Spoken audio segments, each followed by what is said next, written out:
Graça e paz, queridos, bem-vindo ao canal Ler e Comentar. Nesse primeiro vídeo a gente vai estar dando início aí, né, à leitura e ao comentário deste livro aqui, ó, deste livrão maravilhoso, Obstinado ao Amor de Deus. Mira la capa, dê uma olhadinha na capa desse livro, cara, muito bacana, parece até algo, uma agenda antiga, um caderno de anotação, né? Bastante legal, gostei bastante, e para que seja anotado aí, esse livro foi um presente e gostei pra caramba, né? A gente vai estar começando lendo um pouquinho sobre o Brennan Manning, a gente compreender um pouquinho sobre ele, e depois a gente vai estar lendo aí, né, dando uma olhada no sumário, dando uma lida no prefácio e em seguida dando uma lida e comentada aí, né, comentando também um pouquinho da introdução, que já traz algumas coisas ali que dá pra gente ficar bastante atentos. Quero dizer para vocês também que esse livro aqui é um livro desafiador, confesso para vocês, é um livro que precisamos estar bastante atento, né, à leitura dele, mas existem coisas boas aqui que nos fazem pensar e a refletir também aí a respeito do reino de Deus. Vamos ler? Vamos ler um pouquinho sobre o Brennan? Há alguns anos, Brennan Manning era quase um ilustre desconhecido no Brasil. Sem exagero, era possível contar nos dedos os líderes e teólogos cristãos que tivessem alguma informação mais apurada sobre seus escritos, suas reflexões, sua história de vida e de fé. Poucas pessoas são capazes de provocar tanto a inteligência cristã quanto Brennan Manning. A ênfase de sua literatura está numa espécie de autonomia do pensamento, mesmo sendo filósofo e especialista em escrituras e liturgia. Manning nasceu e foi criado em Nova York, onde conviveu com gente humilde e simples. Apesar das dificuldades, ingressou na Universidade de St. John, do qual saiu para servir como fuzileiro naval. Ao voltar da Guerra da Coreia, graduou-se em Filosofia e Teologia pelo Seminário de St. Francis. Em vez de continuar no conforto e na asepsia, né, do ambiente acadêmico, como muitos de seus pares, Manning colocou o pé no barro de favelas, vilas, povoados e cortiços. Descobriu então outra vocação, a do serviço compassivo e abnegado. Na Europa chegou a carregar água, trabalhar como pedreiro e lavador de pratos.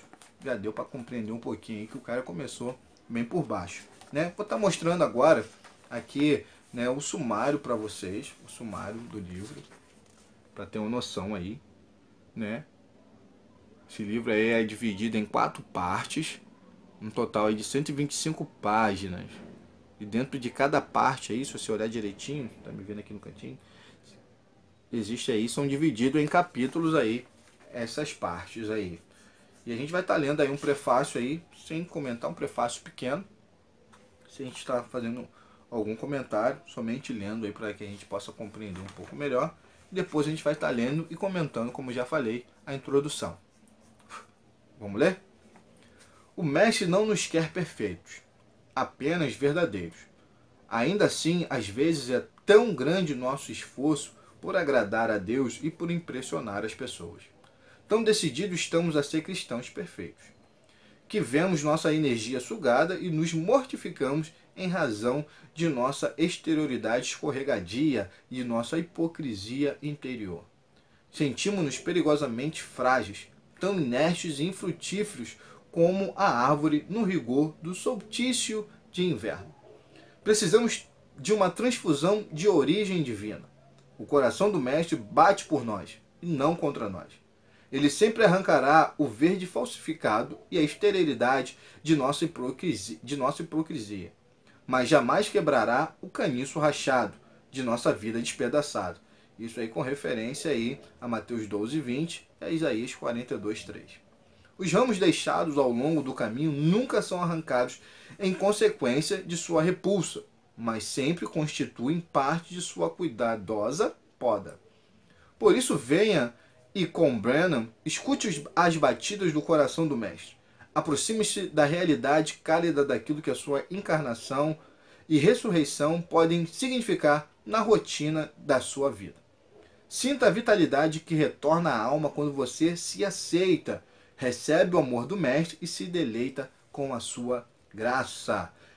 Ezequiel 17:24 diz: eu resseco a árvore verde e faço florescer a árvore seca. Só para que fique aí notificado e para que você possa compreender, né? Os textos bíblicos que são compostos aqui neste livro, que são extraídos para ser compostos neste livro aqui, são textos na versão NVI. Então pode ter alguma divergência de versão quando você estiver lendo juntamente comigo, ou queira também ler junto aí para fazer parte aí da leitura, acompanhar a leitura, né? Vamos lá para a introdução. A introdução começa assim, ó, no livro. Muito interessante esses detalhes aqui, gostei pra caramba também do livro. A introdução começa aqui e ela tem isso aqui de introdução. 2 citações e a introdução aí também bem pequena, ok? A primeira parte da introdução entra com um texto bíblico que fala de 1 João 3:1. Vejam como é grande o amor que o Pai nos concedeu. Sermos chamados filhos de Deus, o que de fato somos, lógico. Tem filho de Deus aí? Uau! Vamos lá. A primeira citação é do Brennan Manning. Nenhum pensamento pode conter, nenhum vocábulo pode exprimir. Ele está além de tudo o que possamos racionalizar ou imaginar. Isso aqui, cara, eu já vejo que foi algo que ele trouxe para ter essa noção desse título aqui, Obstinado Amor de Deus, porque não tem como a gente mensurar este amor que o Pai tem por nós, esse amor que Deus tem por nós. Não dá para racionalizar ou imaginar, não tem como. E um texto de João 10:10, aqui é a segunda citação, que fala: eu vim para que tenha vida e a tenha em abundância. Isso aí, só para a gente ter noção do tamanho do amor de Deus por nós, né? Ele vem para nos dar vida e para que nós venhamos ter vida em abundância, ou seja, eternamente. Vamos para a introdução, o texto em si, vamos ler? Vamos lá? O enigma sombrio da vida é iluminado em Jesus. O significado, o propósito e o alvo de tudo o que nos sucede e como fazer que tudo vale a pena só podem ser aprendidos com o caminho, a verdade e a vida. Ou seja, Jesus, ele é o caminho, ele é a verdade, ele é a vida. Por isso que o enigma sombrio da vida é iluminado em Jesus. Continuando a leitura. Nada que exista pode existir fora dos limites de sua presença. Nela, nada é irrelevante. Tudo adquire importância. Isso aqui me faz lembrar e pensar de alguns pregadores ou até mesmo de irmãos próximos que sempre falam, né, a respeito de... São detalhezinhos que fazem a diferença na vida do crente. É um detalhe, é aquele negócio que você pensa que é irrelevante. Mano, é o que o texto aqui do livro já fala, né? Nada é irrelevante. Tudo adquire a sua importância de Deus para nós. Deus olha cada coisinha em nós. Então tudo em nós, para Ele, é importante. Então bastante cuidado aí no seu caminhar. Continuando a leitura. A tristeza de Deus reside em nosso medo dele, da vida e de nós mesmos. Mas a parte que eu achei interessante foi nesse primeiro aqui, nessa primeira frase aqui, que fala o seguinte: a tristeza de Deus reside em nosso medo dele. A tristeza de Deus reside em nosso medo dele. Por que a tristeza de Deus reside em nosso medo dele? Porque ainda existe uma grande dificuldade de compreender, de ter um pouco da compreensão do que é medo e do que é temor, né? Existe um pouco de confusão a respeito de medo e temor.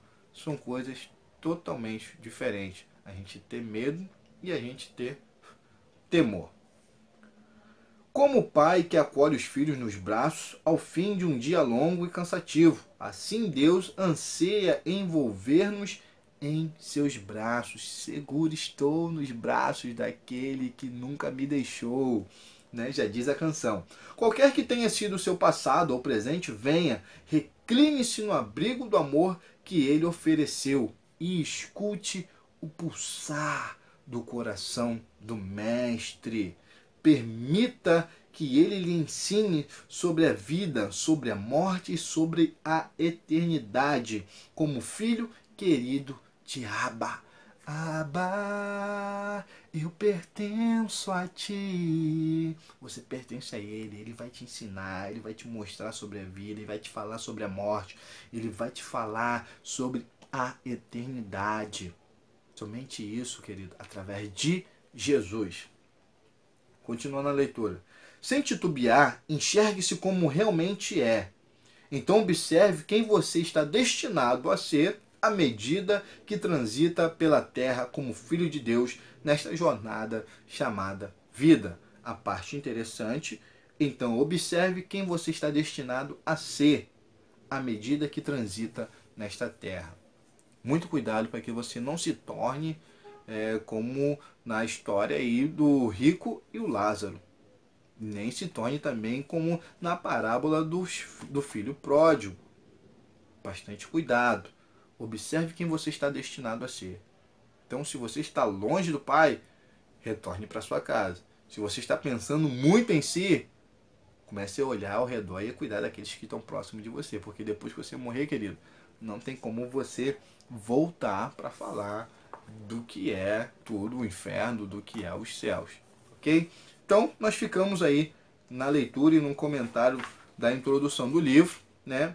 E no próximo vídeo aí, né, a gente vai estar fazendo a leitura e o comentário aí do primeiro capítulo, que faz parte da primeira parte que fala sobre vivendo de forma verdadeira, né? E essa primeira parte está dividida aí em 7 capítulos.